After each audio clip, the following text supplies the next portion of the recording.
নমস্কার সবাইকে। তো হঠাৎ আমেরিকার সুর এত নরম কেন?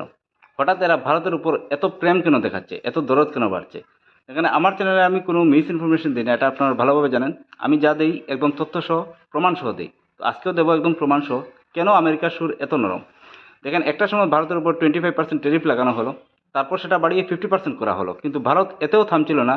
তো ভারতের উপর 500% ট্যারিফ লাগানোর হুমকি দেওয়া হচ্ছিল। এবার যখন ভারত দেখলো যে 50% ট্যারিফ লাগানোর পর ভারতের দ্রব্যমূল্য আমেরিকার বাজারে কম বিক্রি হচ্ছে, স্বাভাবিক, ট্যাক্স যদি বেড়ে যায় তাহলে কম বিক্রি হবে। তো এখন ভারত কি চিন্তা করলো যে আমার অল্টারনেটিভ কোনো বাজার আমার খুঁজতে হবে।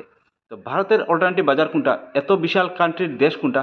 একমাত্র আছে চায়না। এবার কি হলো, ভারতের হাত থেকে যখন আমেরিকার বাজার চলে গেল, সেই ঘাটতিটা মেক আপ করার জন্য ভারত চায়নাতে তার রপ্তানি বাড়িয়ে দিয়েছে 67%। এটা আজকের রিপোর্ট।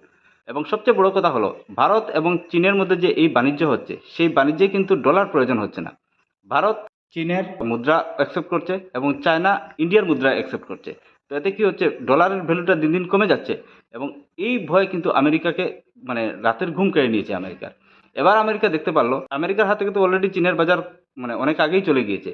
এবার ভারতের বাজার যদি আমেরিকার হাত থেকে চলে যায়, তাহলে সেই ঘাটতিটা কিন্তু আমেরিকা কোনো অবস্থাতে মেক আপ করতে পারবে না। মানে চীনকে যদি টক্কর দিতে হয়, তাহলে আমেরিকার ভারতকে দরকারি। ভারত ছাড়া কিন্তু আমেরিকার গতি নেই।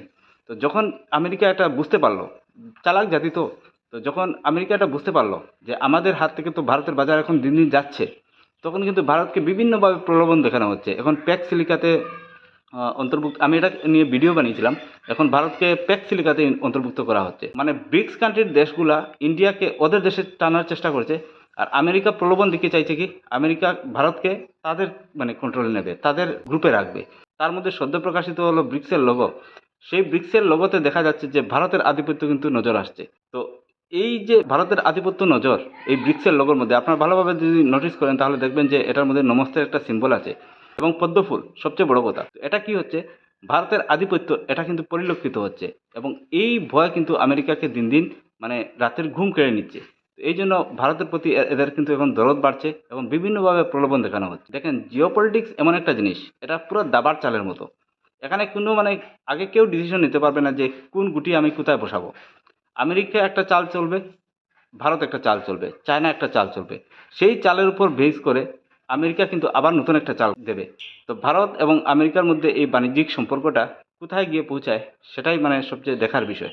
ভালো থাকবেন, সুস্থ থাকবেন।